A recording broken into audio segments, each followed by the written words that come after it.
Peru had two origins of surfing. There was the origin of surfing that took place approximately 5,000 years ago with the Caballito de Totora, and then there was the modern day surfing that started in approximately 1942 or 1943. Historians and archaeologists are finding that they can date back further and further a small one-man boat or kayak, which the Spaniards nicknamed the Caballito de Totora. They named it, oh, by the way, caballo means horse, so caballito means small horse or pony. The reason they named this surfboard-like vessel the caballito is that the Spaniards who arrived in Peru in the 15 or 1600s, the conquistadors, were themselves riding horses. So when they came down to the coast and they saw natives riding in with the waves on something, they called them little reed horses.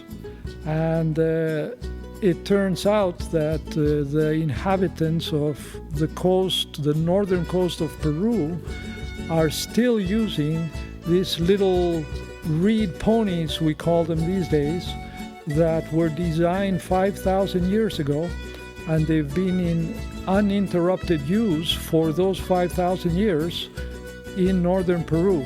The locals use them to fish and to ride waves.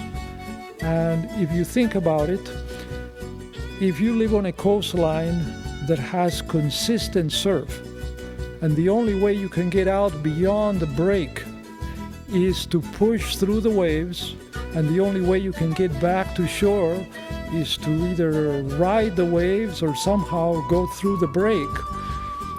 If you live there and you wanted to go fishing, you would first of all have to design something that would allow you to go through the break and come back on the waves. And secondly, you would have to learn how to use it, because you would not want to go fishing and then lose your catch because you were unable to control the reed pony as you rode in on the waves. Therefore, it was necessary for them to design it, learn how to ride waves and learn how to control it before they could successfully go out and fish.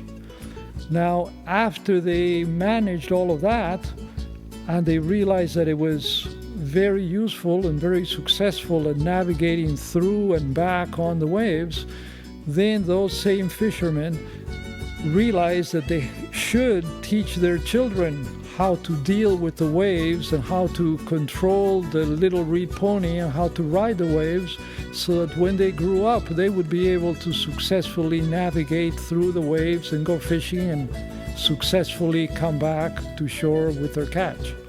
Just to recap, this was a vessel that was shaped like a kayak, perhaps even a stand-up surfboard that we know in today's time, with a pointed nose that had a curve to the top, much like we would see, a board with its rocker. It had rocker, it had nose scoop.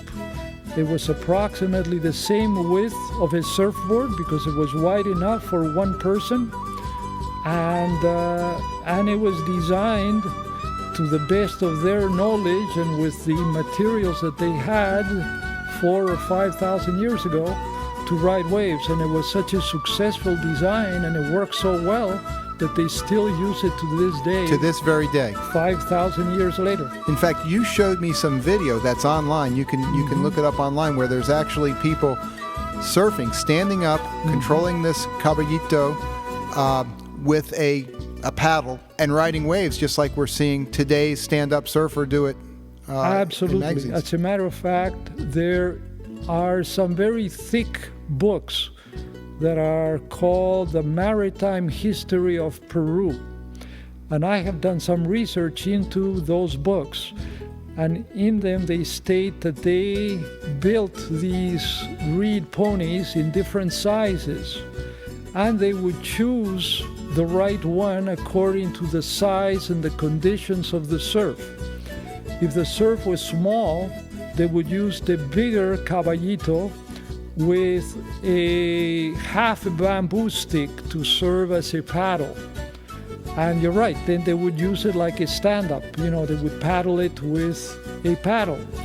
But when the surf was larger, they would use the smaller size reed pony, and they would then paddle with their arms.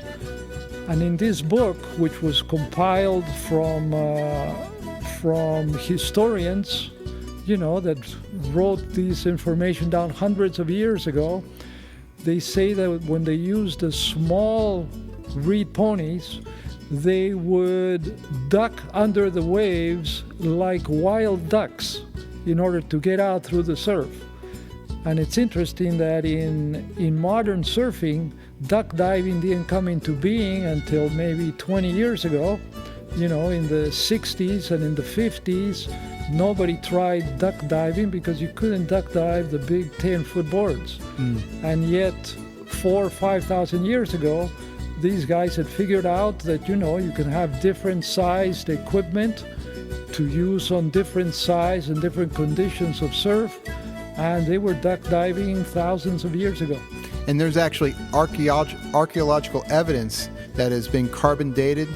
And even though these boards are made out of reeds, which is, going to decay quite rapidly, there are petroglyphs and other evidence that the natives back in the pre-Inca days Correct. were using this out of necessity because of the environment that they had to survive in. Right. They lived in a desert. The Peruvian desert is one of the driest deserts in the world. Sometimes they can go for 8 or 10 years without having any rain. So they lived on a desert, and yet they had in front of them one of the wealthiest oceans in the world insofar as fish is concerned. So their whole life, their religion, their livelihood, their recreation, their art, everything revolved around the ocean and the waves.